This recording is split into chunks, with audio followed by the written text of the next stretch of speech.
কুরআন কারীমের মধ্যে বললেন সাতাজিদুনি ইনশাআল্লাহু মিনাস সাবিরিন। ইসমাঈল আলাইহিস সালাম বললেন আপনি আমাকে পাবেন, আল্লাহ যদি চান আমাকে সবরকারীর মধ্যে পাবেন। ফালাম্মা আসলামা ওয়া তাল্লাহু লিল জাবিন। আল্লাহু ফালাম্মা অথবা যখন উভয় আসলামা সম্মতি হলেন, উভয় কি বাপ বেটা কি হলেন একক সম্মতি জ্ঞাপন করলেন, বেটাও রাজি, পুত্র বাপ বেটা উভয় যখন ফালাম্মা আসলামা সম্মতি জ্ঞাপন করলেন, ওয়াতাল্লাহু লিল জাবিন জবাই করার জন্য ইব্রাহিম আলাইহিস সালাম প্রস্তুতি নিলেন। আর ওয়াতাল্লাহু ইসমাঈল আলাইহিস সালাম শুয়ে পড়ে কপালটা আসমানের দিকে করে গলাটা আগাই দিলেন। সুবহানাল্লাহ। গলাটা কি কার উদ্দেশ্যে আগাই দিলেন? আল্লাহর উদ্দেশ্যে আগাই দিলেন। ইব্রাহিম আলাইহিস সালাম তরবারিখানা চালালেন। বারবার ইব্রাহিমকে বলতে শুরু করলেন যে পিতা আমার বাবা, আব্বা হুজুর দেরি করবেন না আব্বা, আমার জামাতি বাবা বোন, আমার আর একটা জামাতি, আপনার চোখ বন্ধ করুন, কারণটা হলো আমি আপনার সন্তান, আপনার মহব্বত আসতেছে, চোখ বয়ে বয়ে পানি পড়ে তারে ভিজে যায় আব্বা।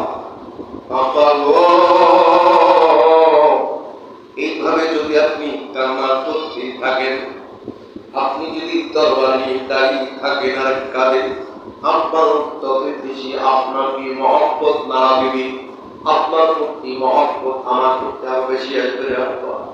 তাড়াতাড়ি করুন, জবাইটা করে ফেলুন আব্বা, আমার পাগুলো যেন আপনার পবিত্র শরীর মোবারকে না লাগে আব্বা, আমার হাতগুলো যেন আপনার পবিত্র শরীরে যেন না লাগে আব্বা, তাড়াতাড়ি করে ব্যবস্থা করুন, জবাই করুন।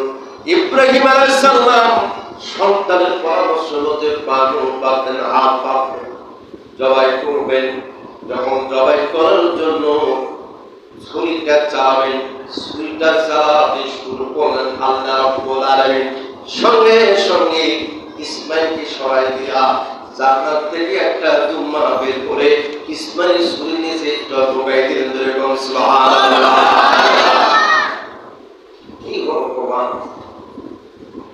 আজকে যদি ইসমাঈল মোবাইল হইত, আমার মতো ফিরোজা আপনাদের মসজিদে ইমামতি করতে পারবো, বাপু কি এইটা মোটা সাদা আছে, এইটার আগে খারাপ পাতলা মানুষটা ঠিক না, পাতলা মানুষ এটা তো শরীরের শক্তি নাই, বুঝতো নেই এটা কি, হ্যাঁ বাদ দে, এটা মোটাটা খারাপ।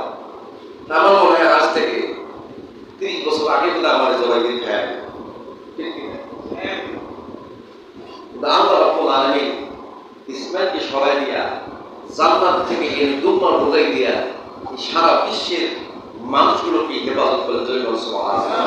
তবু এই মুসলমান অর্থকে মহব্বত করিয়া কোরবানি খরচ কোরবানি করে না, কথা বলে ঠিক? কোরবানি দেওয়া ওয়াজিব, কোরবানি সুন্নাত, নিয়ত করা ওয়াজিব, নিয়ত যখন করলেন তখন ফরজ হয়ে যায়। সুবহানাল্লাহ। তাহলে আমরা কেন সেটা করি? কেন আত্মীয়র আশা থাকবো, শ্বশুর বাড়ির আশা থাকবো কেন? কারণটা কি? আপনার একটা ভেড়া কিনে টাকা আছে, ভেড়া কিনে করবে। সুবহানাল্লাহ। ইন্না সালাতি ওয়া নুসুকি ওয়া মাহইয়ায়া ওয়া মামাতি লিল্লাহি রাব্বিল আলামিন। আপনার কোরবানি, আপনার নামাজ, আপনার ইবাদত, আপনার দান, আপনার মাল, আপনার সব কিছু ইবাদত এক বছরের জন্য আল্লাহ পাক পেয়ে দেবেন। সুবহানাল্লাহ।